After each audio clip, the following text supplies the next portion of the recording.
Thank you for tuning in to Exeter TV. The meeting will be starting shortly. While we wait, let's learn more about Exeter TV.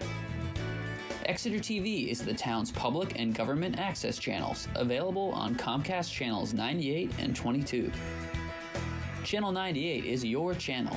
If you have an idea for a program, want to host your own talk show, or submit a film, we're here to get your content on television. On Channel 22, we bring you live and replay coverage of government meetings and other town updates. A third channel, Blue Hawk Media, is operated by SAU 16 and can be found on Channel 13, with all your school sports, events, and meetings. You can watch Exeter TV online at exeternh.tv, Apple TV, and on Roku. Find us on social media for extra content. Subscribe to our YouTube channel and hit the bell to get notified about live streams and new content. Tune in to our platforms every other Friday to watch the Exeter Biweekly Report with recaps of recent events, updates from town departments, and messages from nonprofits in your area. If you head to our website, exeternh.tv, we invite you to sign up to our newsletter to receive monthly updates about new content, upcoming meetings, and more. We'd like to thank you for taking the time to watch Exeter TV and hope that you tune in to our other content as well.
Thank you for tuning in to Exeter TV. The meeting will be starting shortly. While we wait, let's learn more about Exeter TV. Exeter TV is the town's public and government access channels, available on Comcast channels 98 and 22. Channel 98 is your channel. If you have an idea for a program, want to host your own talk show, or submit a film, we're here to get your content on television. On Channel 22, we bring you live and replay coverage of government meetings and other town updates. A third channel, Blue Hawk Media, is operated by SAU 16 and can be found on Channel 13, with all your school sports, events, and meetings. You can watch Exeter TV online at exeternh.tv, Apple TV, and on Roku. Find us on social media for extra content. Subscribe to our YouTube channel and hit the bell to get notified about live streams and new content. Tune in to our platforms every other Friday to watch the Exeter Biweekly Report with recaps of recent events, updates from town departments, and messages from nonprofits in your area. If you head to our website, exeternh.tv, we invite you to sign up to our newsletter to receive monthly updates about new content, upcoming meetings, and more. We'd like to thank you for taking the time to watch Exeter TV and hope that you tune in to our other content as well.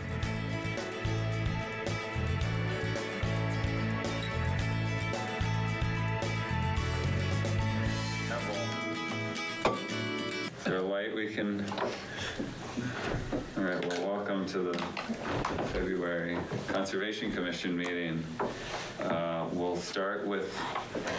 assume they're rolling, and we'll start with the intro. I'm Andrew Coughlin, the chair. We'll just go around. Chair Matera, vice chair. I'm Kyle Welch. Nick Campion. Allison Eberhardt. Nancy Belanger, select board rep. And you are? So you want me to go ahead and start? Or you want to just... Well, sure, I can. You can wait for a minute, and then we'll introduce you. There's no public comment, so we'll move right along to our first action item for the minimum impact expedited application, wetland application for Wakefield Thermal. And we have Tom Burns, TF Moran, here to present on that. So why don't you take us through that? Obviously it's in our packets too. Thank you. So my name is Tom Burns. I'm one of the senior project managers at TF Moran. We're a civil engineering firm out of Bedford. And we're working with Wakefield Thermal. They're a manufacturing company that last year purchased a vacant industrial building at 131 Portsmouth Ave, which is a building that's been unoccupied for a number of years now next to Osram Sylvania. And they are looking to expand the building, replace the existing parking with an expanded parking area, and with the intent to eventually bring in about 150 employees to the site to work on the site. And they're going to fix up the building that's there now. So as part of that, just to interrupt you for 1 second, just orient people to where this is. Yeah, so this it's between Hannaford, right? Correct. And yes. Next on Holland Way. Right. So yeah, and I do have a plan. I can pull the board up here. So, so this is the site. The site here. This is Osram, Sylvania, Hannaford's up here. This is Holland Way here. There's GTE Drive that comes down through here that connects into Osram as well. And so this is the building, and this is the site in question. And again, what they're looking to do is, I brought the site layout, which I believe was in the packet as well. So what they're looking to do is they're going to refurbish the existing building and build a 40,000 square foot building addition on it with parking. And one of the other things that they're looking to do is they're going to have a connection out to Holland Way. So this is something the town's been looking to have access come through there. And actually the town went to DOT and secured the driveway permit for it already so that they would have a curb cut in place to allow them to get there. This was an existing access easement that came down through here. So their goal is to be able to bring their trucks down and through to a new loading area that they would have on the side of the building here. And they would continue to have their fire access around the perimeter. They would extend it around to get around to this side. So in surveying the property, the prior survey company that had been out there had determined that they had flagged some areas of what were believed to be man-made wetlands, and so we then subsequently had our wetland scientist Jay Aubie go out as well to look at them, and he found that these wetland areas, which going back to here. There was a small wetland area here, there's one here, one over in here, and then one here that's part of, and they're all drainage areas that they had, that were put in that basically took existing pavement runoff. So right now, there's pavement that comes through here that goes up to old loading docks here, and what they did was they drained everything over to this area and put a culvert off of it to drain the runoff away from the building. They did the same thing here. They had this parking, they just sheet flowed it down to this area, this low spot, put a culvert, and then tied it into the drainage network that runs around the site now. Similar with this, and then this one here is the roadside drainage swale that runs through here. So in order to put the new parking area in and the new access to come into the site off of Holland Way, we would be filling these, which is the basis for the minimum expedited permit. We have about 2,500 or so square feet of impact between these areas.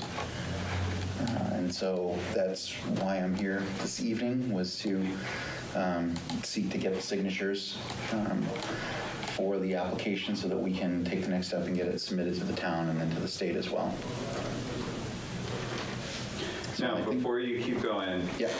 one thing that it took me a little bit, and it's in our packet, there's Jay, the wetland scientist, provided a letter explaining why typically we would also see a conditional use permit for our regs, but that's not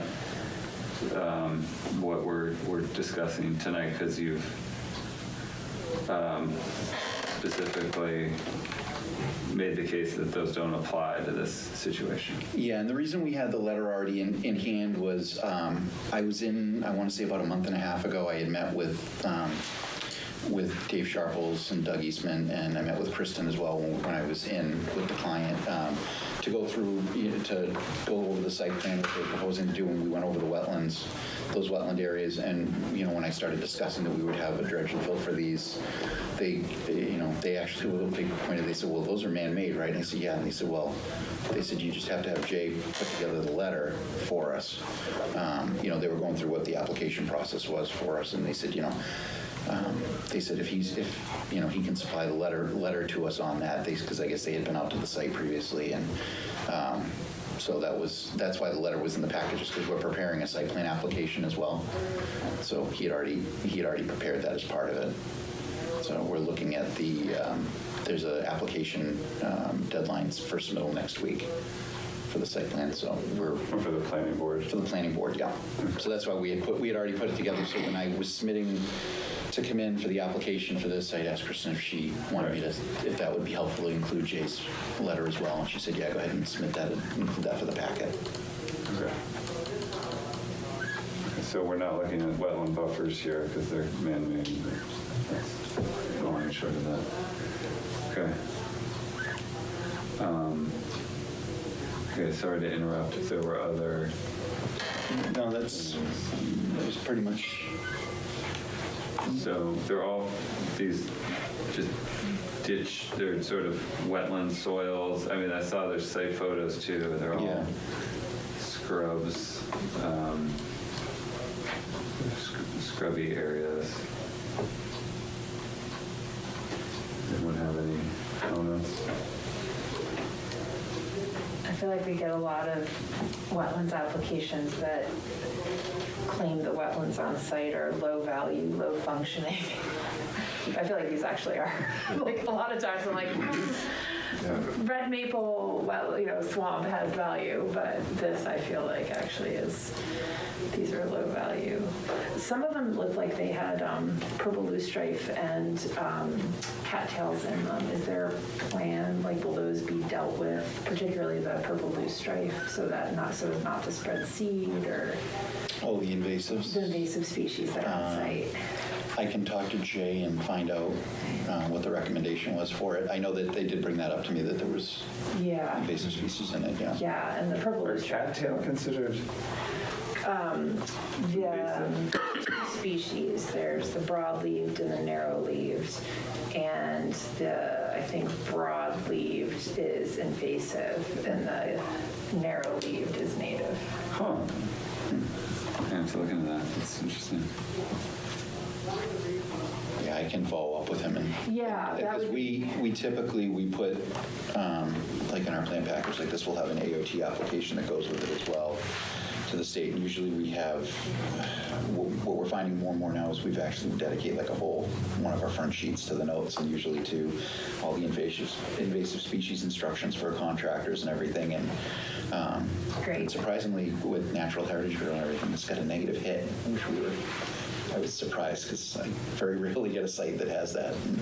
Well, especially because so many rare things grow in like Yeah. very specific environments and then like disturbed environments. Yeah. I find that a lot, and I work a lot in like sandy soils, and so you get things that are like rare and then on the side of roads. Yeah.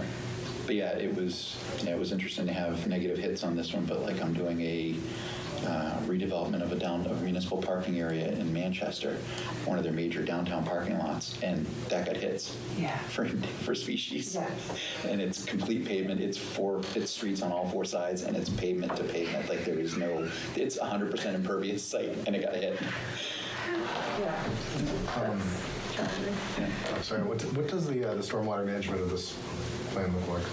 So what we're doing, so I didn't bring the grading and drainage, but what we're doing is we're capturing the runoff, all the surface runoff is going to go to a closed drainage system, and it's being piped down to, there's a storm tech system that's going to be located under the loading area here. Okay. So it's a subsurface Yeah, we are going to have. fishing gallery kind of thing. Yeah, and there'll be treatment with it. It's going to be limited in, we're likely not going to be doing infiltration just because of the location of it. Also, well, when we conducted test pits out there was a lot of clay. So it's likely going to be that we're going to provide treatment with it, and it's going to be a very large system for storage and attenuation of the flows and everything. Then there'll be an outlet to some. So the outlet's going to tie into, there's an existing 36-inch drainage culvert that runs through here now that goes out to the system, the treatment system that's over here that picks up all the adjacent sites.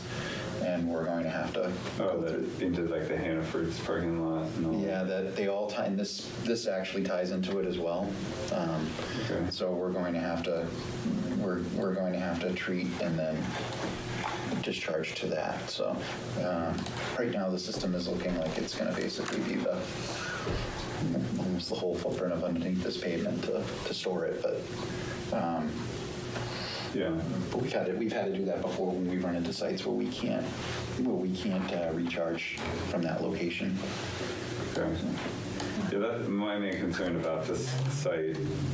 Besides the wetland effects are minimal, but when you look at it, the reservoir is not, obviously it's not on their property, Yeah, but it's but- right there. Yeah.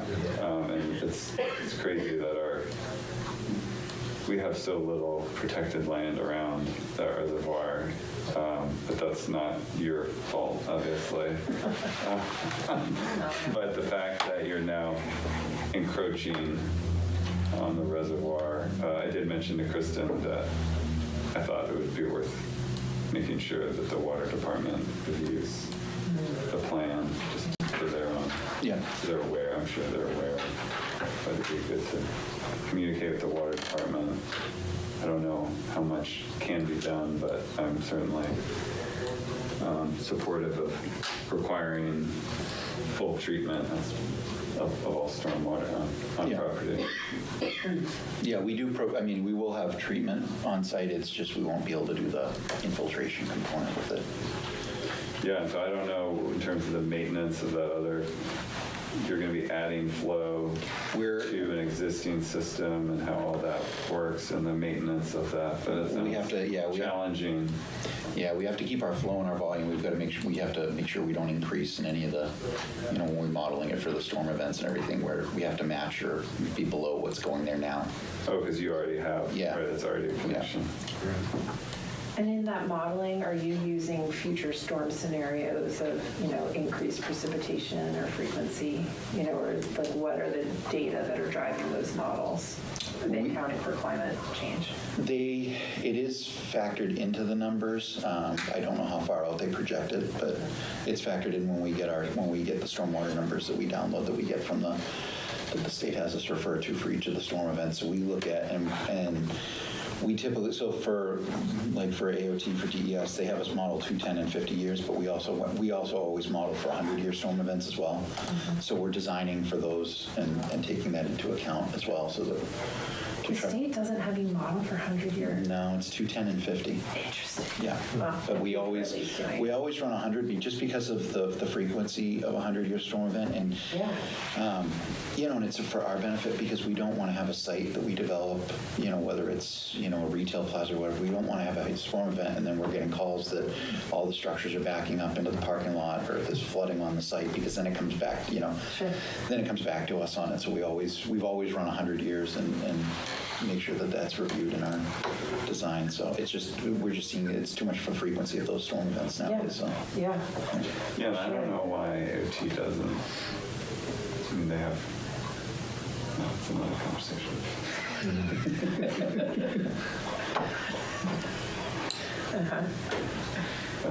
Not one anyone around this table can solve. No, we can't solve that. But that is good that you do that. It makes sense for this scenario. What is GTE Drive? Is that actually a road?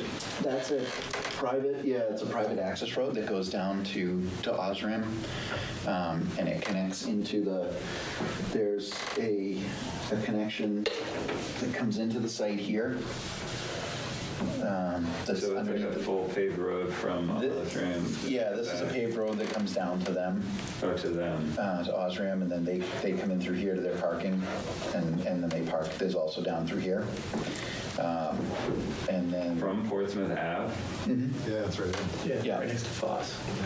And so that's one of the reasons that, and that's one of the reasons that the town was looking to get this drive put in as part of this, and why they went to get the curb cut for it was to reduce the amount of traffic out to there.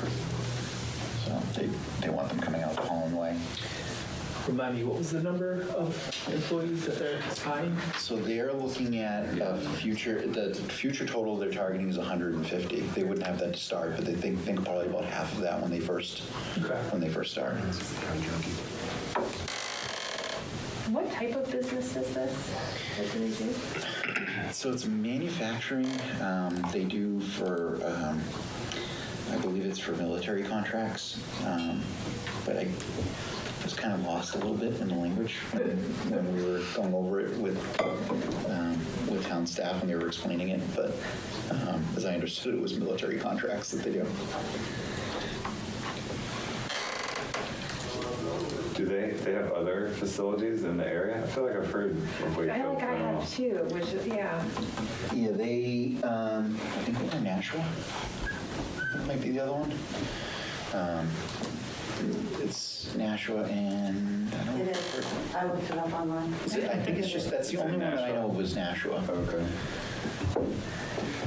Only because I worked in Nashua for a lot of years, so I remember them over that way. Well, in the interest of Tom's time, I don't have any other questions. Yeah. Or do I? As far as wetlands go, and I love wetlands. Okay. So we are going to vote. We have a motion motion. So do you have an application that, you're asking for the expedited, so Yes. that means that I have to sign something that says, so that's what we're gonna motion on. So we would review that, we've reviewed the application. This could be a motion that we review the application, we agree to waive our right to intervene in the applicant as proposed. And you authorize me to sign the application on our behalf. Are you going to put anything in about the water works or? I don't know that this is the state wetland. I think I would make more say that we could make a separate motion for me to comment separately to the planning board. Yeah, as far as this permit goes, I agree. I wouldn't write that into this motion. Yeah, it's not really related to the wetland piece. I would second. My original motion that we reviewed it and we agreed to waive the right. Okay. So we've motioned and we've seconded. Is there any discussion? I should have brought that packet. Are you looking for something to bang? No. I'm not. Actually, I will though. All right. All those in favor say aye. Aye. Aye. All those opposed? None. Hearing none. So the motion passes 5-0. We'll bang the gavel. That the motion passes, and I can sign that. Okay. So I'm supposed to get multiple copies so that I can submit one to the town clerk. One goes to the state, we keep one, and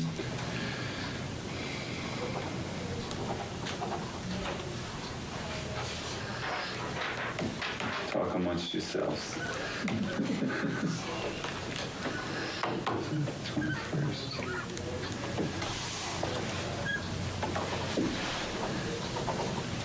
you mentioned the seals. Was there was one, I think it was on WMUR, that they had photos, somebody had taken of one that had caught a fish. They had all the photos of it enjoying its meal. I saw They that. listed it as graphic content. Carnivorous. There was one that was rescued because it was injured. And now The there's one in Exeter, Yeah, a couple of weeks ago, He's maybe? down on the Cape now, I think, so. Oh, yeah. Yeah, that's crazy. But then this one is not injured, and it's just chilling. Sarah saw it just bobbing in the water the other day. Excitement. Thank you. Thank you. All right, and yeah, we may, do we want to communicate any comments to the planning board before Tom leaves? I can certainly, we could individually comment too, or we can comment as a board. But we would need a motion. Yeah, what were the things we discussed? I feel like there were like 2 or 3. Invasive management, Yep. and then just stormwater management as it relates to the proximity to the reservoir Yeah. were our main things that we see as issues. Oh, maybe not issues so much as, just. Need to be included. Considerations. Okay, so I'll move that. I didn't see anything wrong. I'll send a message to the planning board on the invasive management plan, which likely would be required anyway, and then the stormwater and the proximity of the reservoir. And I think that's why, so in addition to, like I said, we did test pits and the soils weren't favorable for infiltration, but when we, in preparation for an alteration of terrain permit, the screening maps that we have to refer to, one of the things came up was the protected water supply, so they don't want us doing infiltration to have groundwater infiltration from the stormwater runoff. So that comes up, it comes up on the map as one of, and it was because of that. the reservoir. Because is it then stormwater is getting routed to Wheelwright it runs- Creek and into down into? They come up, there's certain areas where they don't want for infiltration, and that's, and it came up on the map that we have to review it for limitations for infiltration, so, which is why, for us, including the soil's not really being ideal for it anyway, that's why we're gonna end up designing without it, just to be on the safe side. So Okay. again, it just results in a very large storage system underground, very large chamber system. They're somewhere in the range of like 300 chambers underground to offset that. So, Okay. but yeah, we certainly will look at that with it. I know you mentioned like make sure the water departments. I believe that they're involved with when we come in for kind of the TRC, but we definitely keep that in account. And as I said, the invasive species, we've been putting the notes on the plans just because we usually get alteration of terrain has us putting them on the plans as well. So, and I know, like I said, Jay specifically mentioned to me about invasive species. Excellent. So we'll make sure we include those notes. Okay. Great. Okay. I guess I would make do you want me to reach out, should we make a motion? I don't know if we need to, it's not a really official, but I said it, so I think we probably should. Second. Okay. Any other discussion? Okay. All those in favor say aye. Aye. Okay. Aye. All those opposed, nay. Any nays out there? Oh, hearing none, that motion passes to contact the planning board on this, although I know, so we'll do that. But thank you, Tom, for your comments on that. All right. So thank you very much. Safe travels.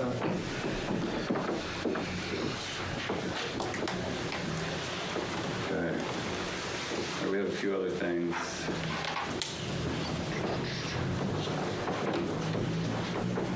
To get through. Nothing too big though, so I think we'll be pretty quick here. Property management.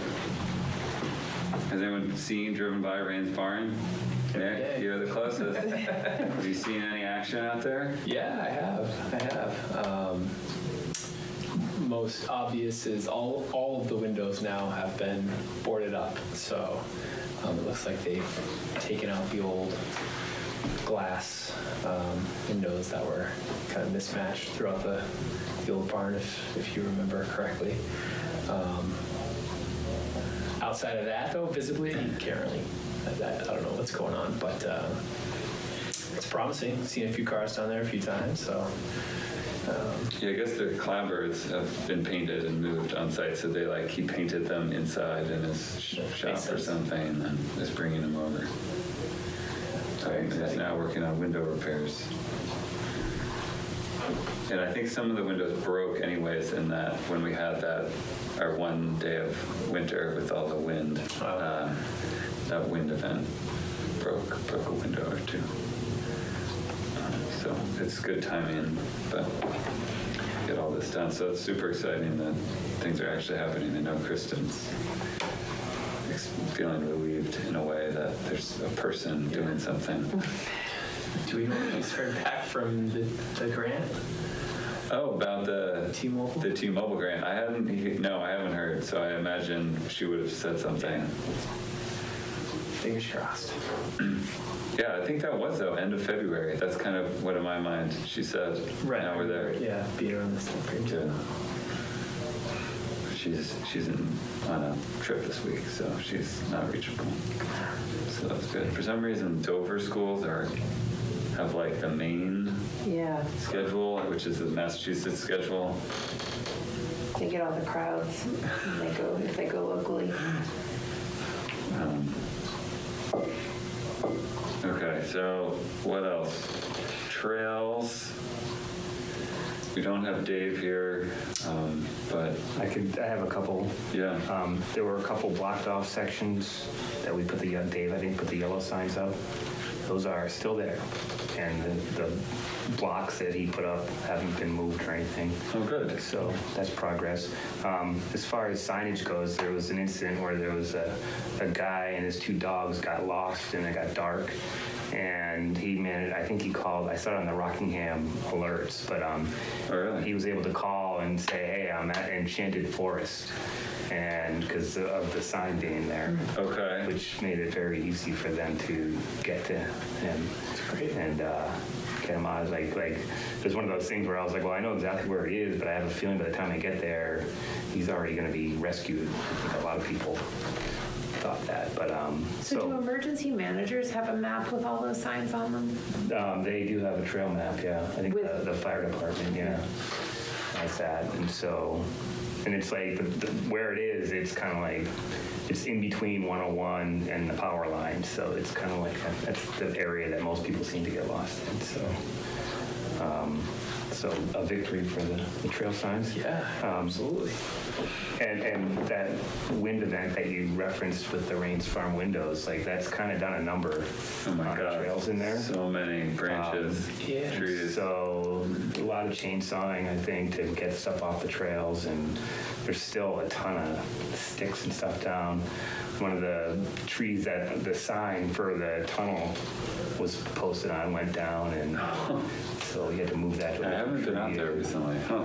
Well, So I have a question on that note. Similarly, with the trails that you're talking about, the trails behind through the woods over at Rains Farm, there's a lot of old trees down and a lot of like hazard trees. Is there any like protocol, or can I just grab a chainsaw and go in there and clean it up? Like, that's what I do. it's Yeah, pretty- it is pretty much, we rely on informal people being stewards of our trails. Yeah, like my criteria is just like if it's blocking a trail, then everything else I just kind of leave. Yeah. I mean, if you want to proactively cut one that looks like it's a hazard, I don't. If you drive by and you just look out your window to your right, you can see there's like a lot of widow makers right in that area, right over like the creek. There's a little slope. Where that trail goes down. Yeah. There's some that are definitely scary where I'm like, I was like, I don't like, they snapped halfway up, but they're Right. still sort of connected. And so I'm like, I'm going to take my chances that it doesn't fall on someone, because I feel like if I try to cut that, the chances it falls on me are. Yeah, you're absolutely right. Cutting those trees that already Or partially hung up on something else and- something are really scary. So, Yeah, Or not really scary, like they can be tricky. it's definitely a concern of mine. and it's when they're already down, actually, it's sometimes a lot harder, because I've gotten the saw bound, because you think the tree's going to do this, but it's cantilevered, so it does that, and then all of a sudden you're out there, and you're like, ah. And so usually I can get the bar out and I have a second chain I can put back on and try and get the other chain out. But so it's kind of embarrassing. But I think everybody that's used to chainsaw probably didn't like that. I had, yeah. I mean, some of them were, I have a 16-inch blade, and they were like 20-inch diameter trees, so you had to kind of go through on both sides. It's big stuff. It's annoying. A lot of firewood laying around out there now, but yeah. Yeah, it was interesting too. We've had a few weird events too, and then there was the heavy snow where all everything was covering and frozen, and it was like the woods were transformed for like 2 or 3 days with all the heavy snow. But now it's like we're in April territory right now. You know, and I don't know as much we can do about it, but there's definitely a lot of like deadfalls out there right now where if like a pine tree goes down, there's just a massive pile of like, it's still green now, but at some point that stuff's going to be like tinder if we get like drought conditions. Which, I don't know. Or like the branches from a Yeah, branch. I don't know if you've ever burned an old Christmas tree or something. Oh, yeah. But that's kind of what. I don't remember seeing it be that bad out there before. Oh. But anyways, and now we're gonna get more snow. And I guess the only other one would maybe be like, I don't know if we're gonna get snowshoe event this year. See what happens Thursday. Yeah, that was on my list. We haven't advertised it. We talked about doing it semi-spontaneously. I don't know. Do you have any? I mean, I don't know how much snow we need to get, but Yeah. and I was gonna maybe reach out to Kristen and maybe just kind of suggest some just nature walk, kind of kid-friendly, let's go climb on stuff in Fort Rock. Like, there's so many fun rock structures out there that if we did the geocaching thing, but that's really was the highlight for the kids, was climbing on all the, we had to kind of pull them off the stuff and say, hey, we gotta go find these geocaches. Right. Yeah, you could just do exploring Fort Rock. Yeah. I think that would be a hit for a lot of families. I know a friend of mine just took some other friends who I think actually Nick knows. He took some of his friends and their kids there, and they were like, we've lived here 10 years and we had no idea that there were anything back here. It kind of breaks your heart to know that there are people like that have all these resources right outside their door that they, you know. Yeah. Or another one I was thinking of was like kind of a dog walk kind of thing where people can, you know, people complain that there's not enough places to take the dogs around here, and I'm like, well, there's tons of trails, you know, and so, I don't know. That'd be good. Dog walk. So yeah, early forecast calls for 3 to 6, Wednesday into Thursday. So if we get 3, that's probably not enough for snowshoeing in the long run here. But if we get 6, if it sticks around for a while, Yeah, maybe. I'll do it. Okay. Yeah, it just takes someone saying, I'm going to do it. And then Yeah, meet me we'll do here at it. this time, and anybody that wants to go Yeah. can go. And I think that the rec department actually has snowshoes they can rent. Did I? Oh, really? that? Oh, that's cool. We did a hike. Yeah, they do. Or maybe they use it. Maybe they got them from the library. I'm not sure, but they do have snowshoes available because a couple years ago we did a joint Concom rec hiking program. And one of the days there was a lot of snow, and I remember David from the rec department brought half a dozen snowshoes. So that's a good call for a partnership there. Yeah, do you want to reach out to what you're thinking this upcoming weekend, or I mean, we could plan it? Maybe we just we kind of need to say, see what happens Thursday, you know, but Yeah. but if we send something out on Thursday night,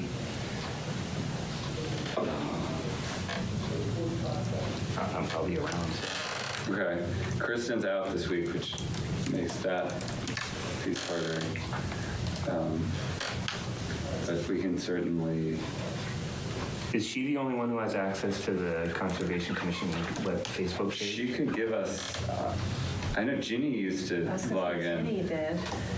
She would. I mean, we could email her, or text her, and get the login info. She could. I think she would give it to us. You would. Yeah, I just don't know if the snow's going to stick around for, I'm looking at the 10-day forecast. Gets back up into the 40s next week, so. Well, maybe we'll long-range planning for next year, I guess. But, Yeah. Maybe we'll get a late winter storm. And there's always more storms, but it does seem like we should just. If you want to do it during the day, we did I do like the night ones, but we can email about it, figure it out, pick a date, or if you want to propose something and let's do it. I'm not really. I got to figure out what my schedule is. Okay. All right. The other outreach thing that I haven't heard about is the Alewife Fest. Are we going to do that again? Kristen hasn't been leading the charge on it. She was the organizer and the effort behind it last year. And if we're going to do it, we need a date and all that stuff. I feel like it was well received and people liked it last year, but it wasn't like an overwhelming success. That was my take. Like there were people there, everyone seemed to like it, but I don't know. Well, we tried to do the kayak. For the kayak. Only the organizers showed up for, so. Right. Oh, really? Yeah. But, I mean, Exeter Rec now has those kayaks right down there, so maybe that would be more of an appeal. It's always need a couple years to pick up steam, right? And it had been so many years since the last one that it was almost like it was brand new again, you know? Yeah. So I mean, the Alewife definitely cooperated last year. that was so cool. Pretty cool to be able to stand on a string bridge and look down and you're like, oh, I don't see any of them. But then you realize that that wasn't the bottom. That was just teeming with Alewife. Yeah. Yeah. No, I hadn't seen them before last year, like really running like that. That was my first experience really witnessing them. Yeah. Look for the gulls. That's when you know they're there. Right, when the gulls are swooping in. But that should, I mean, that would have to be the next meeting then when we Yeah. Yeah, talk it would about be that March. if we're going to, right? Yeah, so we'll put it on next meeting. Because, I mean, Kristen organized it across all the different committees. We could certainly scale it back and just have the event at the park, Founders Park, and not try and do the films and the kayak, and just have booths. Then there was talk about merging it with the teams. 'Cause it wasn't the teams festival was around then too. There was some talk of trying to have it a bigger event with. They usually put them. stuff on Swayze, right? Yeah, and then it'd be on Swayze. Which is interesting because I remember the old Alewife Festival was so big and on Swayze, which had an appeal. But the fact that you could stand at Founders Park and literally, like you said, watch the run is so cool, right? Like you're still on Swayze, you're very disconnected. I mean, you're not, the river's right there, but like you can't really like see what we're talking about, right? Like, see the alewives. The fact that you could like, you were at the site of the former dam and now you could see them making their way up, occasionally getting eaten. I think is pretty cool. So it's like a trade-off too of where to have it. Yeah. Just assuming I like the site there though. Yeah. It's a neat place to have an event. It's a cool park. Yeah. Okay, so I'll mention it to Kristen and we'll see what her take on it. Maybe she's decided I don't want to deal with that again. I imagine that's a ton of work. Well, if we don't have it, we should definitely publicize like when they're running and, you know, maybe some videos just to encourage people to go down there and, you know, definitely take a look, you know. Yeah, we should definitely at least do that, or if we can help motivate her to, someone else wants to be a champion too, that'd be good. Yeah. People in town should know that our dam removal is held up as like a major success, particularly in terms of restoring the fish run. You know, as other towns are exploring dam removal, Exeter is referred to a lot. Yeah, and I mean, our State of our Estuaries report will be coming out in June, but like, there's a section on migratory fish, and yeah, Exeter River, just the population exploded. Huge returns. So very, very cool. Wow. Now we have eagles flying around. Yeah, that's right. Seals. Nice. It's only a matter of time for those great whites get in. That's right. That's right. Nice jaws. Just like they used to back in the day. They're getting stranded in the mud flats. What the heck? Just like when settlers came and they saw great white sharks just stranded in the pit. Okay, and then the other outreach event is this New Hampshire butterfly monitoring community science project. Seems cool. Starts tomorrow. And we're hosting 2 of them. I don't know what that means. Exeter is hosting. I saw that. March 22nd and April 5th. Heidi Holman, who I was a classmate with in grad school, was leading the 22nd one. That'd be nice to catch up with her. I wonder, are we doing it at Rains, do you think, or I was, Meadow, or? I was wondering if these would be at Morissette, because isn't that a designated pollinator pathway? Yeah. Well, it says the one tomorrow is online. I think there's a training, I think there's like field and online components. And so you do your online training, and then I'm not sure about if these dates are all training, but I think some of them are then you take your skills and you go out and you identify butterflies because they're trying to get a sense of the butterfly population in New Hampshire. Okay. Yeah, because this says at least this training's 6:30 to 7:30, so it would be, I don't know how many butterflies you're going to see on March 22nd at that time, but February. or March. Yeah, February. So that's just going to be online. High adventure? No. Family friendly? Yes. So I don't know. Probably you have to go on the. Just if you Google it, it's a New Hampshire fishing game program. It does say in the description, during this training and later through the series, you'll find out about future field days offered in your area, including a July butterfly count that will occur at 6 locations across the state. Okay, so this is in preparation for that. For the July event. For July. That makes sense. So you learn. That makes sense. This is where we need Kristen to help us. Thank you, Nick. Okay, so the other thing we wanted to talk about was the all boards meeting that we went to. And actually I went to the deliberative session. Was that right after our last meeting? It was right after. Or the Saturday after. And it was good to go to. I actually watched a lot of it on YouTube. It's cool to be able to do that. And then I came in for part of it. And it was good to go. No one had any comments on ours. So They didn't put you on the hot seat? no, I didn't have to do it. I didn't do anything. Nancy was up there though.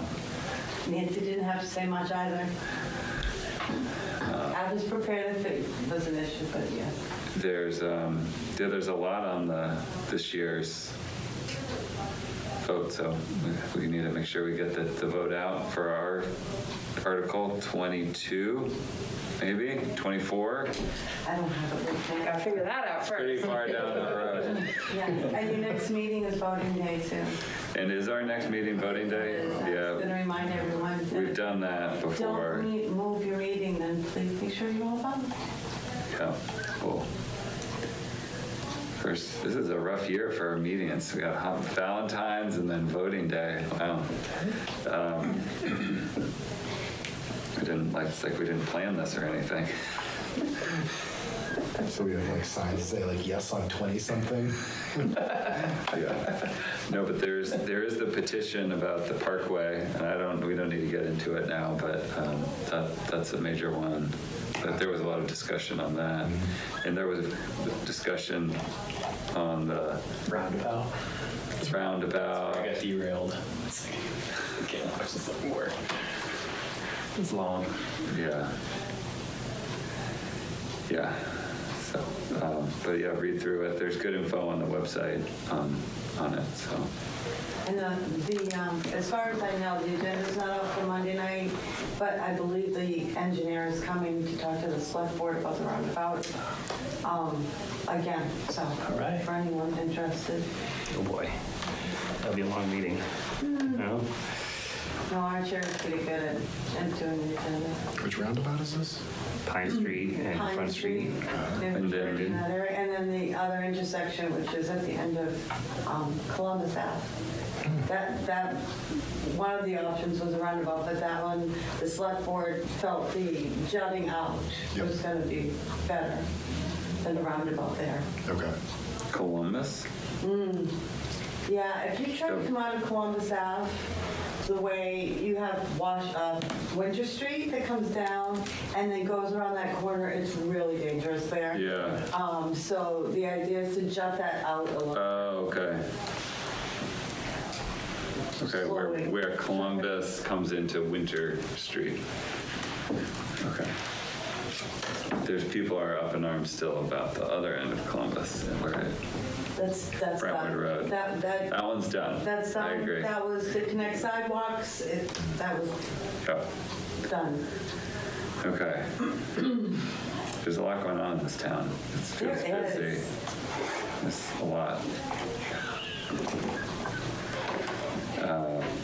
So we also did the all boards meeting. That was just a segue. The all boards meeting, and Trevor was there. I was there. We had a good representation. Don came. So we were the three of us. Kristen was there. Nancy. Nancy helped organize it. I thought it was a good event. For her first one, it was. Yeah. I agree. There's talk of doing them more, maybe twice Another a one in year. the fall. Another one in the I have it fall. in my reminder. So the beginning, we talked a fair amount about communication, and there were some ideas thrown around about having maybe like a newsletter, something like that, on happenings throughout the different boards, so that there would be a way besides going onto the website and clicking on everyone's agendas and trying to figure out that way to come up with some sort of, here's like the major Concom thing, or the what's going on at CBA, and get something, and that could be sent out to everyone. But because right now it's complicated. Like there is no like listserv of all the emails of all towns people, and So Molly Collins on the communications committee, but I had filled in for her a few times, and that came out during that. Is that we have like 3 or 4 different email server things, and that don't interact well together. So to try to get them at least one central one, so that people could opt in for a newsletter. yeah, so you could actually pay for like a service, you sign up for it, and then you get this newsletter. Yes, but you wouldn't have to pay for it. Right. Right. Or the town would have to pay for it. There was a little bit of discussion that these things cost money. Everything costs money. Yeah. We just have to put a value on it and figure out what the cost is and what we have to do to adjust the budget if it's decided that it's a good way to go. Yeah, I'm supportive of it. I like, and then Exeter TV was there, and they have this every other week. I don't know if you've seen their videos. They have like the week in review. It's Yes, cool. so you can get it, I get it via email, because you can sign up for town emails from Exeter TV. They put it on yeah, their they're Facebook advanced. Live. They're way- They do, YouTube. We should just have them tell us what to do.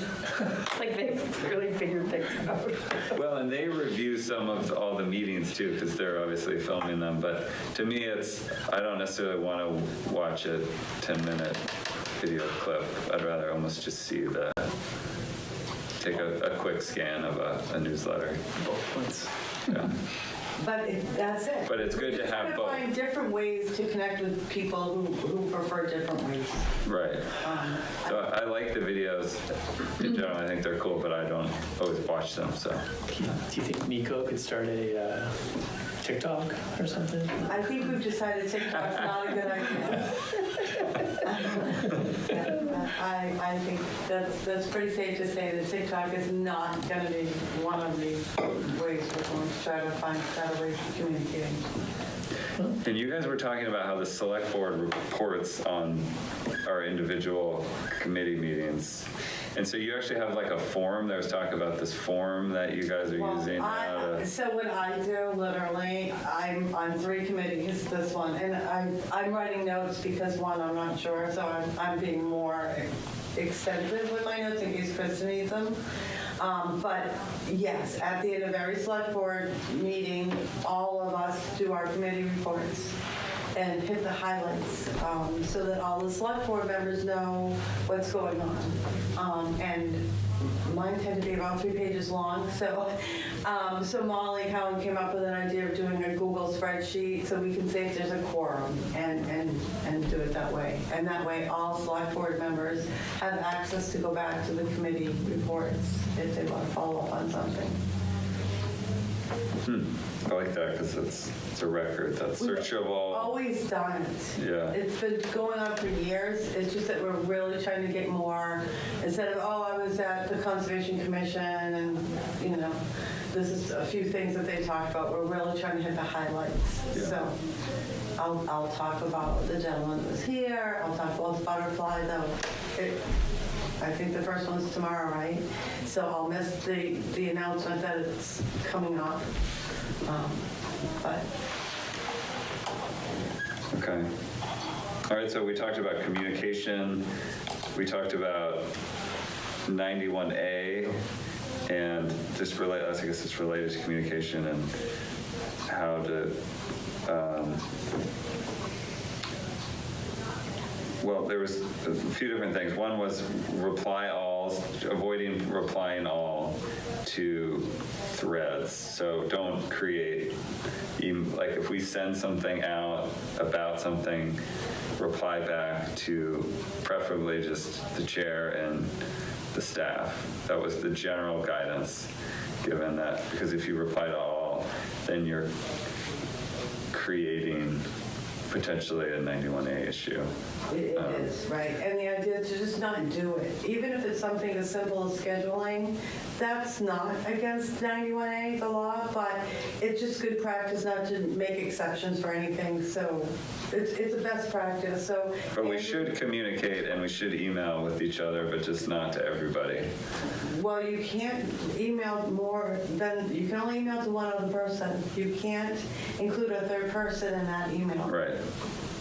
Because then you have a quorum issue. You've just had an unpublished meeting. That's not the right word, but it's the only one I can come up with at the moment. Yes, so Can you contact each member individually? if there's an issue that's coming up on your agenda and you're trying to get an idea of what other people think, no, you can't do that. Because that is still having a meeting. The select board Yeah, can't do that's that sort of like a either. loophole-y thing. That doesn't quite pass the It straight doesn't, say. yeah. When in doubt, don't do it. But It's like when in the- doubt, and you need a motion, if you're not sure, have one. Right. It can't hurt to have the motion. Yeah. So I don't want it to stifle communication, but we do need a limit. But please, yeah, if there's something comes up, you can email. There's nothing saying you can't email Kristen a question or email me a question or comment. But obviously, if it's specific to an applicant or project or something, that's not the place to talk about it. But certainly, we should be emailing with each other ideas. If particularly, it's like, hey, let's plan the snowshoe event. Like, it's a good thing to Kyle and I can email about, and that's not a problem at all. Right, so Kyle wants to do the snowshoe this weekend, he could email it to you about putting it on the website or however you want to deal with that. And then you can email to everyone, anyone want to help volunteer for the snowshoe event this weekend, just reply to me only. Even our town employees, our assistant town manager, they're all putting in big bold letters now in their emails, do not reply to all. Just to move on from that, I think we've nailed that, or don't reply all thing. The other thing, the packet that went out for that, I think we forwarded it to everyone. It has some good information on it about Robert's rules and how meetings are to proceed and just general procedural things. It has a non-public session and how those operate. So I should have brought it in today because I had it at my house, I forgot it. But it has a good sort of roadmap of meetings if you ever find yourself needing a refresher on that, which I still need. It's good. I do it all the time. I always have the paperback in one of my portfolios for the select board. Yeah, it's a good thing. We should just sort of have it at meetings, I think. in case a question comes up and I'm not sure the procedure. So it was a good meeting. There'll be another one. Were there any other takeaways that I'm missing? No, I think it was, yeah, I'm glad it was put on. I think it opened up the doors for communications between boards, which was great. I feel, everyone got heard. It was like communication about communication too, which is, something we can always work on. And yeah, I think you did a good job of distilling all the highlights. It made me, I realized we should go to other, there's a sentiment that we all kind of want to know more about what each other's doing and be more interconnected. And I think we should go to the Sustainability Committee and we should invite them here. There should be more. It would be good to interact, I think, with them particularly. It's tough, right? Because generally it's just like putting more meetings on people's schedules, and yeah, the more is always better because you get that crossover. You get people in the know. If you go to, I know other towns do it too, where planning board members will come to Concom meetings and vice versa and things like that, and that keeps those connections between a lot of these different boards. Where, if they're getting the memos from the Concom, there's a rep from that went to that meeting and said, oh yeah, I can speak to that kind of thing. It's still tough though, because so many of us are just volunteers, and we're just doing the best we can and adding another night to a schedule. We could do sustainability, because I agree. I think I have no idea what sustainability does. I'm just going to say that out there to the public and the world. I assume they're doing awesome things, but I don't really know, because I've never actually I've never watched one of the meetings. Planning board too. It would be great to get to planning board meetings more often, but so I guess I'm just talking. You can do like I do, and I just have it in the background sometimes on YouTube, on my phone, or if I'm driving the car, I can go on YouTube and it will play through my car speakers. Yeah. But on what you said, that's when we structured in last March for the select board. The reason why I came onto the Conservation Commission was because I'm also the rep to the planning board. So that connection is there. So I can try to keep up and help the other select board members. Nico watches all meetings. He really does. But and I try to too. But that's the idea. We're all really trying hard to do things better, finding ways to do things better, and that's. So I'm on Housing Advisory Committee and Conservation Commission and the Planning Board. Wow, that's good. We are trying to encourage communication. If there's something that comes up, we're trying to get the HelpSee program to see if we can do better. It's been a year, and I think a lot of people didn't know we have trash issues. We're trying to get some of our trash out of the trash, and HelpSee recycles, and it's a good program. We now have a bin at the transfer station, and you don't need a sticker to get to it. So, and they're working on getting the schools involved to have a bin there and see if the kids want to do drives and things like that to help maybe get communities to get together. So. I think that's all great. And at the same time, I would hate, I don't want it all to fall on the select board too, I feel like there's also That's why we have committees, right? So That's true. It is. Right. And that's why we come up with some ideas, and then we try to get the committees that would fall under to help work on it. Yeah. Because if it doesn't help if the committees don't help, it really falls on our town plates. Right. So. But HelpSee came up because Glenn English brought it to my attention. Yep. So it was a resident. And so we're just trying to get a conversation going sometimes. Just starting a conversation and seeing where it goes. All right, excellent. So, yeah, we'll look forward to the next one in the fall. Okay. approval of minutes. We have 2 minutes to approve, December and January. Does anyone have any amendments? I did read them, and I didn't have any edits. I wasn't at either meeting, so I'm abstaining from these votes. Okay. I move to approve the December and January meeting minutes. I was at the December 13th one, but not the January one, so Let's do I them separate. I move to. You can vote too. You don't have to be added to. I don't think there's a rule. So You can vote. if we I can, didn't watch the meeting though. You know what I mean? It's, believe it or not, that's not. but part if of we won't have a quorum if 4 people don't vote. We can wait, but it's just Oh, I see. Yeah. for me it would be. Because sometimes I'll watch the meeting and then I'll feel okay to vote on the minutes, but I feel weird voting on something I haven't. I've done that too. I agree with that. But Yeah, and I can't vote, so. Apparently, we don't even need to approve the minutes. You don't, That was something that came out of the all boards meeting. but we still are It's just doing it. it's a formality. It is. But we're still doing it. Yeah. It was just something. Your meeting minutes have to be available to the public within 5 days. So, and people don't meet once a month, so, but the meeting minutes themselves are supposed to be available at the town clerk's office within 5 business days. That's the law. but they could be in draft form, There and would be draft form. once we approve them, then they're The fine. Housing Advisory Committee, we're in people, so we don't vote on, we ask if anybody sees typos or something's wrong, but ours stay basically in draft form. Okay. So, where are we going with our motions? I'm not pressuring Nick to do anything now.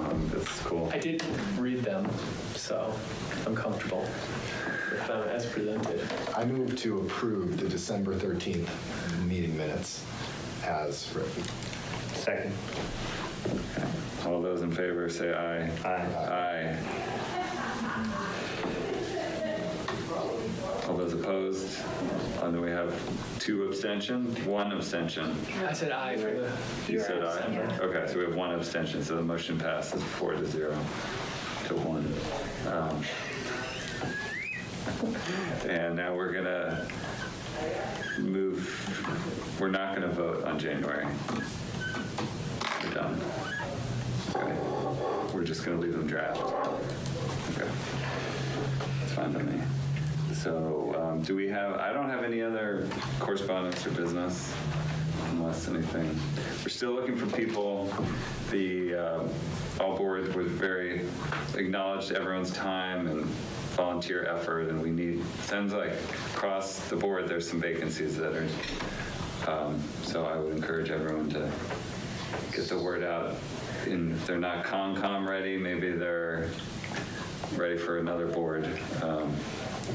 So we're at 7 and we have capacity for 9, is that right? I think we have capacity for 10 or 11. 11, right? Oh, wow. 7, And we have 3 holes in, and Allison isn't coming back. Did it your last meeting or?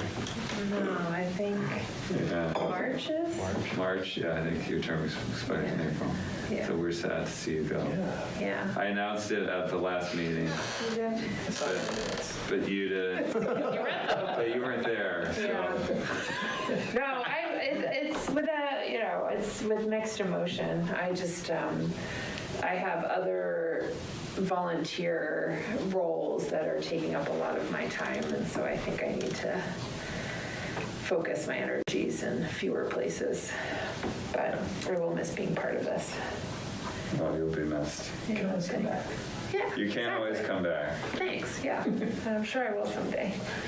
Well, and if you don't make it to next month's meeting, I just want to acknowledge all that you've done. I know, Thanks. not that I've been here a long time now. I feel like I'm one of the older people. There's Bill and me, but you've been on since before I was here, so it's Yeah. sad to see you go because you have a lot of history and passion for this, and we will try to channel you in your good questions and Oh, thanks. without you. Well, that's okay, thank you. Yeah, when I interviewed with the select board, I was pregnant with my daughter. I remember because she was like kicking and kicking as I was sitting there, and she's now 10. So I've been on this commission for 10 years, so it's time to. I think you get a watch or something. Right? Yeah. Maybe at least a sticker, but. More our style. Yeah, sticker. Yeah. No, it's been great to be a part of. Yeah. I emailed Jay Gregoire, or speaking of former people, because I think of him, and when I joined, he was the chair. And he's still around, but he didn't reply. Are you listening, Jay? Probably not listening, but. So we need to still recruit. Talking about it here may not help, so. So our next meeting is on voting day, 14th, March 14th. 7 a.m. to 8 p.m. That's a long meeting. It's a long day. Oh, I'm thinking voting. Okay. The Brain fog. So, no, the voting is, he was joking. Yeah. He was being funny. And I can't be in the polling place, so I will be at the meeting. Yeah. Hopefully Bill will be back. He's been out because he hurt his leg, knee or foot, and he's been not able to drive, and that's limited his ability to get here, and so it's, but I think he's on the mend. So. He looked good last time I saw him at the. Oh, you saw him? At Riverwoods, yes. Yeah, and he's now at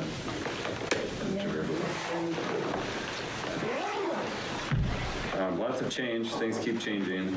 It's good. Good stuff. So thanks for coming tonight. Well, motion we adjourn.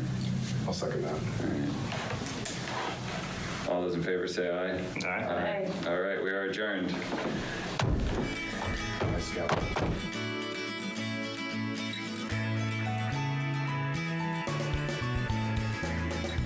Thank you for tuning in to Exeter TV. Exeter TV is the town's public and government access channels, available on Comcast channels 98 and 22. Channel 98 is your channel. If you have an idea for a program, want to host your own talk show, or submit a film, we're here to get your content on television. On Channel 22, we bring you live and replay coverage of government meetings and other town updates.